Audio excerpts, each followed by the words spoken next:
Bonjour, vidéo numéro 31 sur comment choisir une optique. Alors, si vous avez suivi le cursus complètement, on a vu la technique, on a vu les types de photos et ainsi de suite. Comment choisir une optique. Et puis donc voilà, donc vous avez acheté votre boîtier avec le zoom de base. Parce que finalement le zoom de base il n'est pas si mal, et puis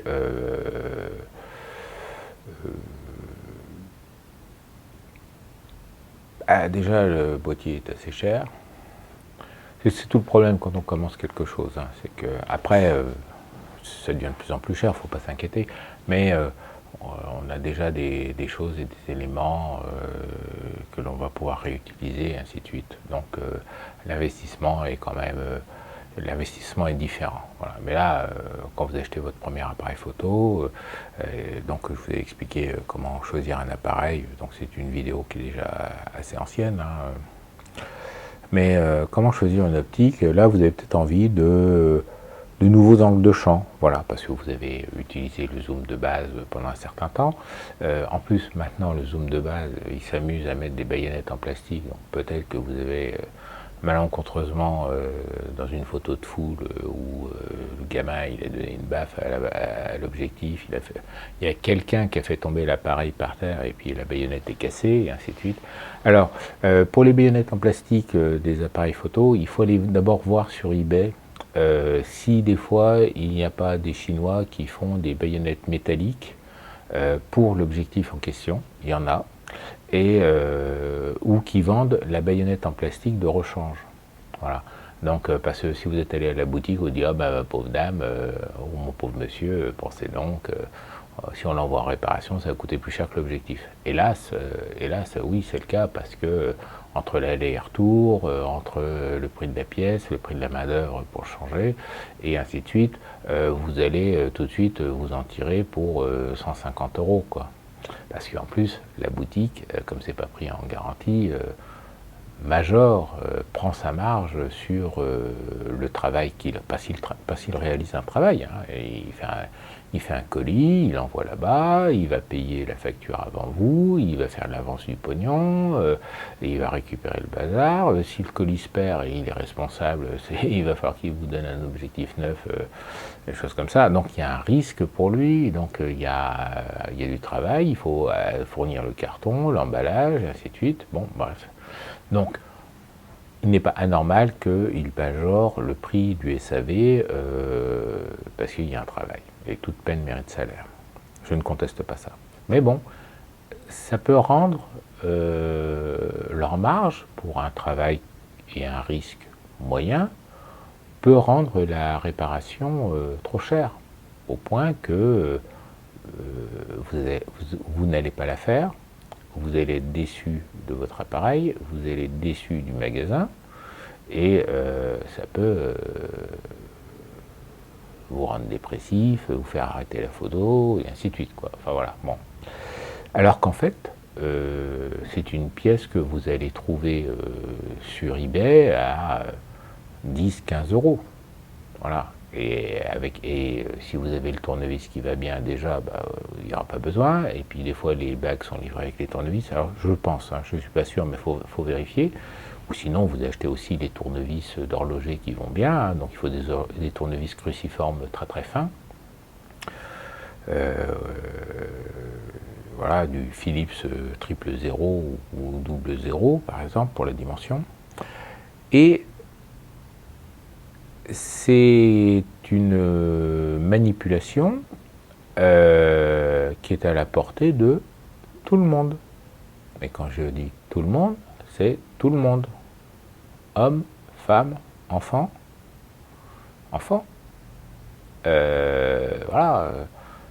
Je veux dire, c'est pas plus compliqué que de faire de la broderie au point de croix, ou que de changer une roue, ou que de jouer au Lego, hein, voilà. Donc c'est à la portée de tout le monde, Il faut après aller voir sur YouTube des tutoriels où les gens vont vous montrer comment faire, mais voilà, c'est à la portée de tout le monde. Donc grosso modo, si vous avez cassé la baïonnette de votre objectif en plastique, et bien vous rachetez la baïonnette de votre objectif, si possible en métal, sinon en plastique, et puis voilà, à tel point, c'est qu'il y a des sites, il y a des vendeurs chinois qui vous les proposent carrément par paquet de 2, 4, 5, 10, à des prix défiant toute concurrence par rapport à ce que va vous demander le magasin pour le changer.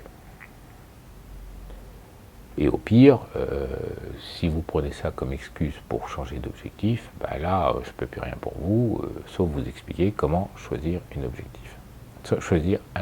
Pardon. Alors la première question à se poser, c'est savoir qui paye. Qui paye, voilà. Parce que si c'est vous qui payez, bon, ben ça va, il n'y a pas de souci, c'est votre temps. C'est votre argent, et voilà. Si c'est vos parents qui payent, c'est leur temps, c'est leur argent, donc il va falloir jouer sur l'amour filial pour, si vous voulez, un objectif cher. Voilà. Après, on va se poser, savoir comment choisir une optique. Alors, pourquoi choisir une optique? Bien sûr, on peut choisir un objectif de façon à combler une gamme d'angles de champ que l'on n'a pas, par exemple. Alors, on peut remplacer un objectif que l'on a cassé, sans leur dire, des choses comme ça c'est une erreur, hein, parce que tous finissent par savoir, et tout comme ça, et tu dis, oh là, il y a quelqu'un qui m'a bousculé, puis mon truc est tombé, boum, mon objectif il est cassé. Voilà, ben voilà, ça y est, c'est fait, c'est tout comme ça. Sinon, vous dites, il y a le chat qui a fait tomber mon appareil, et puis voilà. Si vous n'avez pas de chat, bon, si vous n'avez pas de petite sœur, bon, il va falloir trouver une autre excuse. Mais bon, vous dites, on vous a bousculé, et puis voilà. Puis il est tombé, puis il est cassé, et puis voilà, vous faites engueuler 5 minutes, et puis c'est passé. Puis après, vous dites, ben, il faudrait 20 zooms. Voilà. Je connais quelqu'un, il a tanné ses parents pendant 15 jours. Il passe-moi le sel, 20 zooms. Voilà, ils ont tenu 15 jours, et puis au bout de 15 jours, il a eu son zoom. Voilà, donc remplacer un objectif qu'on a cassé, ça c'est une possibilité, et donc dans ce cas-là, ben, comme l'objectif de base c'est l'objectif standard, hein, qui couvre, c'est pas pour rien qu'on vous l'a vendu avec le boîtier, c'est parce que ça couvre 99% des besoins réels des gens, hein, donc ils font quand même pas ça de manière stupide, hein, ils vous fournissent pas un truc, voilà. Après, on peut être intéressé par trouver un objectif qui va vous ouvrir d'autres angles de champ. Et là, bon, ben, voilà, si votre objectif ne va pas jusqu'à 200 et que vous voulez un 200 mm, eh ben, il va falloir un objectif qui va jusqu'à 200. Le choix est vaste. Et il y a plein de possibilités. Il y a des possibilités dans la marque, il y a des possibilités dans des marques adaptables, type Tamron, Sigma, Tokina. Voilà, je pense qu'on a fait les 3 plus grandes. Tamron, Sigma, Tokina, oui. Voilà. Autrefois, quand j'étais jeune, il y en avait plus. Hein. Il y avait des marques comme Panagore, Tokura, Sun, Soligor, je l'ai déjà dit. Enfin bon. Voilà, et puis vous allez pouvoir être éventuellement intéressé par des objectifs anciens. Voilà. Il y a un excellent site, il y a une excellente chaîne YouTube de Mathieu Stern, hein, je mettrai un lien, où il vous montre ce qu'il fait avec des objectifs anciens. Et voilà, et d'ailleurs c'est de sa faute. Le dernier objectif que j'ai acheté et qui n'est pas encore arrivé, c'est suite à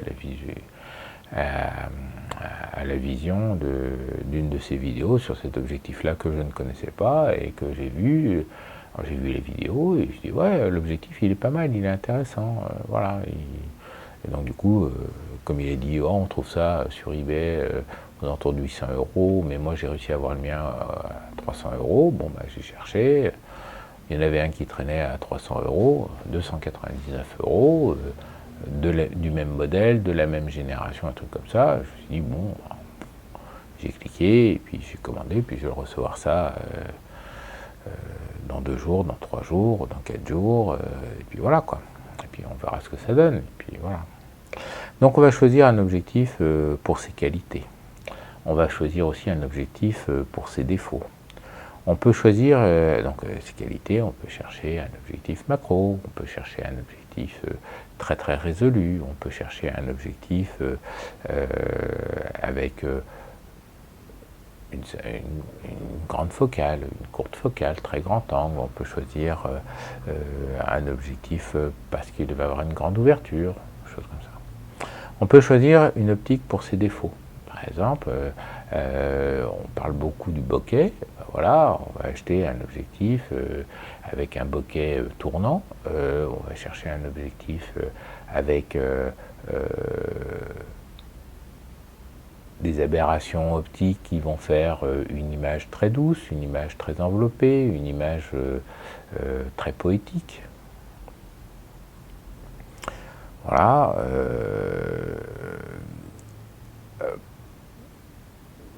Pour le diaphragme, pour la grande ouverture, on peut se demander de l'utilité d'une grande ouverture par rapport à une montée en ISO. Parce que là, bon, on est en 2019, cet argument était encore valable il y a 5 ans, où la montée en ISO n'était pas terrible, et où les objectifs à grande ouverture par rapport à l'exposition étaient intéressants parce que ça évitait de monter en ISO. Maintenant, si on regarde ce que obtiennent les gens avec les versions 3 des EOS 5D, des Sony Alpha et des choses comme ça. Alors là, on parle de boîtiers à 2000 €. Donc, oui, un boîtier à 2000 €, il peut bien fonctionner, mais t'es gentil, Coco. Moi, déjà, le boîtier à 300 €, j'ai trouvé ça cher. Parce que 300 € c'est cher, hein, c'est de l'argent quand même. C'est du temps passé, choses ainsi de suite. Je veux dire, il n'y a pas beaucoup de gens qui peuvent se permettre de dire sans regarder leur compte, je vais m'acheter un boîtier à 300 €. Quoi. Et il y a plus de la moitié de la population française qui ne peut pas se dire ça. Hein. Bon. Donc,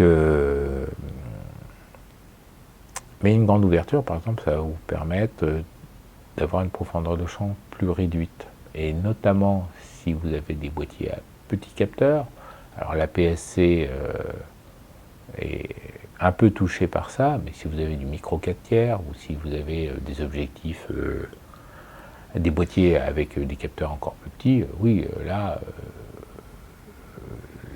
la grande ouverture est indispensable pour réduire la profondeur de champ, parce que plus le capteur est petit, plus vous avez de la profondeur de champ.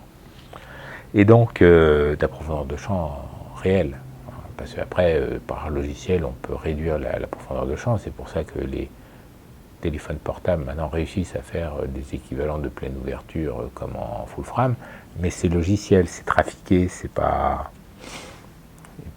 Et puis, ça n'est pas très beau. Voilà. Donc, a-t-on un réel besoin d'une grande ouverture? C'est vous qui voyez, hein, c'est vous qui savez, hein, c'est quand même la vidéo 31. Vous n'êtes plus un débutant si vous les avez toutes regardées dans l'ordre, et voilà. Pour les focales, alors a-t-on réellement besoin de couvrir toutes les focales du super grand angle au super télé? Ça, c'est une question à se poser. Ça, c'est une question qu'on voit régulièrement dans les forums. Voilà, du genre, oh là là, j'ai un 35-70 et puis après je vais acheter un 80-200, mais je vais avoir un trou entre 70 et 80 mm. C'est insupportable. Comment peut-on vivre avec un trou entre 70 mm et 80 mm? Je ne sais pas comment on peut faire. Bon, évidemment, je me moque de vous. Hein. On peut très très bien vivre avec des trous dans les gammes de focales. Moi personnellement, j'utilise très peu les zooms. Hein. Là, sur ce boîtier-là, j'ai remplacé le 18-55 du kit par un 17-50 Sigma ouvert à 2.8 parce qu'il était en promo à 300 € et que j'ai un salaire qui me permet de dire que ouais, bon, 300 €, ça passe. Hein. Ça passe, il n'y a pas de souci, mais voilà, c'est pas le cas de tout le monde. Et puis bon, finalement, bon, il n'est pas trop mal. Il a un autofocus qui fait un peu de bruit, mais la qualité d'image est globalement meilleure. Voilà. Je ne peux pas dire que ce soit un gain qualitatif énorme par rapport au 1855 du kit. Bon, il a une baïonnette métallique, voilà, donc du coup, parce que le 1855, je le démontais pour le ranger dans le sac, pour éviter que ça se casse dans le sac. Oui, alors que là, bon, bah, je le laisse dessus. Voilà, donc c'est plus de confort. Arnaud Thierry qui a une chaîne qui s'appelle le Studio de Poche où il parle du matos d'une autre façon, il dit que, et il a raison, le matériel c'est du confort. Voilà, la qualité, la gamme, les choses comme ça, c'est du confort. Là, bon, j'ai une baïonnette métallique, je suis content, ça m'évite de démonter mon objectif pour le ranger, et puis voilà, donc c'est du confort. Mes autres boîtiers que j'utilise tout le temps pour faire de la photo, puis ce boîtier-là, je l'ai acheté pour faire de la vidéo, il fait 90% de la vidéo et très rarement de la photo. J'ai des focales fixes, il n'y a pas de zoom sur ces boîtiers-là. Et donc du coup, oui, j'ai un trou entre 35 et 50, et puis j'ai un trou entre 50 et 75, et puis j'ai un trou entre 75 et 90, et puis j'ai un trou entre 70 et 135. On vit très très bien avec des focales fixes. Hein. Le zoom, pour moi le zoom c'est de la connerie. Voilà. C'est plein de lentilles, c'est une mécanique compliquée. Voilà, alors qu'en focale fixe, on vit très très bien. Mais bon. Et donc du coup, notamment si vous cherchez, quand vous allez chercher des focales en dehors du zoom standard, on peut se demander si c'est utile ou si c'est intéressant d'avoir un zoom pour ces angles de champ-là. Par exemple, si vous cherchez une focale pour la photo animalière, eh bien, à dépenses égales sur le marché de l'occasion, eh bien, vous allez avoir le choix entre, par exemple, un 80-200 ou un 70-210 de 8, et puis un peu ancien. Donc avec un peu ancien, ça veut dire peut-être un peu plus lourd, peut-être pas avec la meilleure qualité optique par rapport au modèle actuel, peut-être avec des moteurs d'autofocus pas aussi véloces, peut-être avec un système de stabilisation d'image pas aussi performant. Donc vous allez avoir ça d'un côté par rapport à votre budget, on revient à qui paye, hein. Et puis la possibilité d'aller taper sur une focale fixe du genre un 200 ou un 182.8, voire un 302.8, plus ancien ou plus récent. Suivant, je pense au 202.8 ou un truc comme ça qui peut être moins cher que le 80-200, qui devrait être moins cher en tout cas, puisque l'optique est plus simple et ainsi de suite, mais qui sera de meilleure qualité. Souvent les zooms sont bons sur quelques plages, sur quelques focales de la plage, et puis il y a une focale à l'extrémité en général où c'est moins bon. Et là, ça devient gênant parce que si vous voulez un angle de champ étroit et que c'est le 200 mm qui vous intéresse et que le 80-200 que vous pouvez vous payer avec votre budget est justement faiblard au 80 mm, au 200 mm, ben, vous allez avoir une optique qui ne va pas vous apporter le maximum qu'aurait pu vous apporter votre investissement si vous aviez acheté un 180 mm ou un 200 mm ouvert de 8. Tout ça parce que vous dites, alors chez Nikon c'est 180, chez Canon c'est 200. Vous dites, ah oui, mais là j'ai un 200 au lieu d'un 180. Sincèrement, la différence de cadrage entre un 180 mm ou un 200 mm, c'est peanuts. Ça se voit pas. Enfin, quand vous avez deux photos côte-côte, ça se voit, mais sinon, on peut passer à côté sans problème.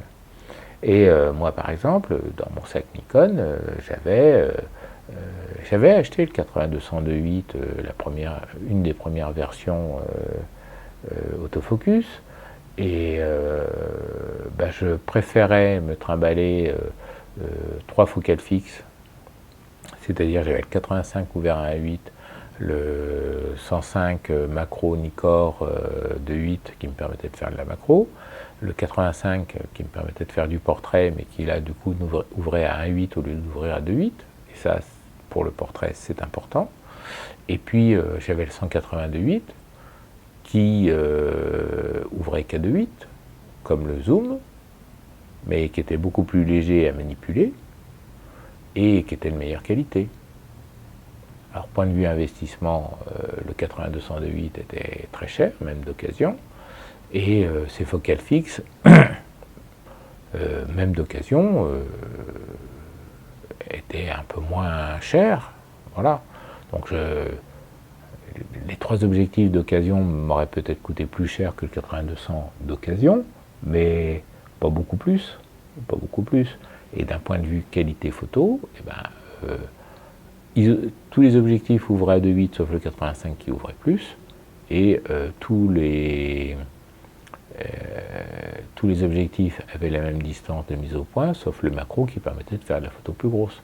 Donc, et chaque objectif individuellement était moins lourd que le 80-200-2.8 et me permettait de ne pas avoir 3 kg dans les bras. Donc finalement, j'étais content d'avoir un 80-200-2.8 de pro, mais je m'en servais que pour la photo aérienne, où finalement, comme moi je ne peux pas bouger parce que je suis bloqué dans la foule, et puis les avions se rapprochent, et de temps en temps tu as un gros avion, et j'ai content de pouvoir dézoomer parce que le 180, même le 180 aurait été trop serré. Voilà. Donc, et pour la photo animalière,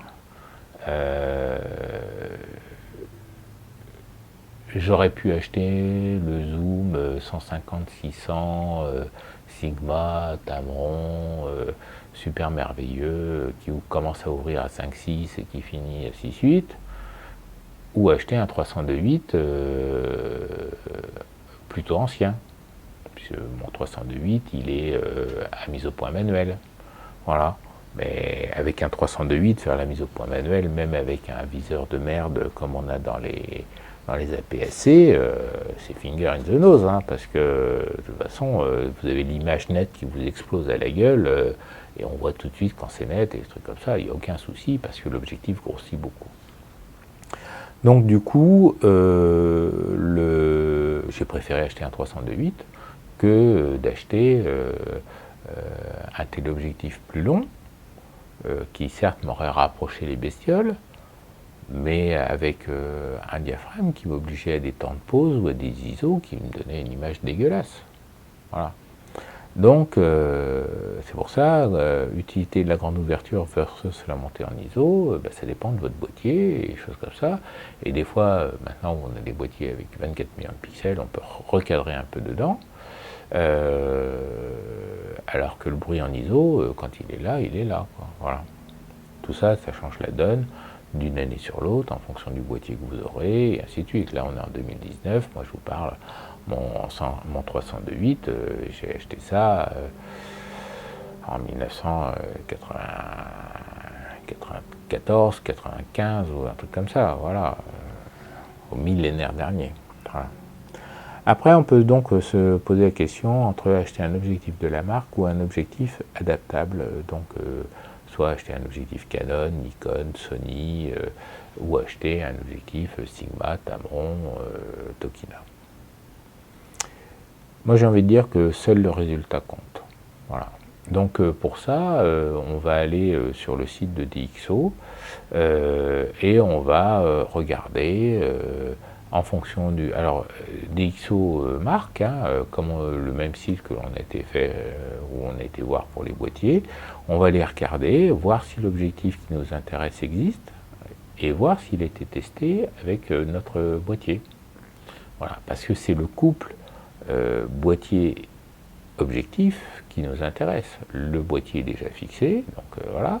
Alors si on a un boîtier courant Canon, Nikon, il y a des chances pour que il apparaît sur DxO marque. Si on a pris, alors je dis ça comme ça, mais si on a un boîtier plus ésotérique, moi par exemple, mes boîtiers pour la photo tout venant, c'est des Leica télémétriques, bon, ils n'ont pas testé beaucoup d'objectifs sur les Leica télémétriques.